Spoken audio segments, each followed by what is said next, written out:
Subject కి ఒక teacher ఉంటారు, అన్ని సబ్జెక్టులు నన్ను చదవమంటారు. ఇంత చిన్న బుర్రలో అన్ని ఎలా నింపాలి?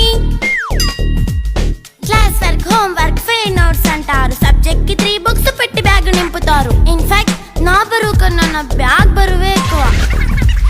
క్వశ్చన్లు, ఆన్సర్లు, సర్ప్రైజ్ టెస్టులు అన్ని దాటుకొని మళ్ళీ స్కూల్ వ్యాన్ ఎక్కేసి అమ్మయ్య ఇక ఇంటికి వచ్చేసామనుకుంటే మార్క్స్ తక్కువ వస్తే చెయ్యాలి అసైన్మెంట్. రిపోర్ట్ కార్డ్ చూపిస్తే ఇంట్లో ఉన్న పనిష్మెంట్. హోమ్ వర్క్ చేయమంటూ మమ్మీ చంపుతుంటుంది. ట్యూషన్ టైం అయిందని డాడీ తరుముతుంటాడు. డాన్స్ క్లాస్ కి వెళ్ళమని తాతయ్య తిడతాడు. స్నాక్స్ తిని వెళ్ళమని నాన్నమ్మ ఆపుతుంది. ఇక అన్నీ అయిపోయాక కాసేపు టీవీ చూద్దామంటే మమ్మీ ఎంట్రీ ఇచ్చింది. బెడ్ ఎక్కమంది. చిన్న నాప్ తీసేలోపు తెల్లారిపోయింది.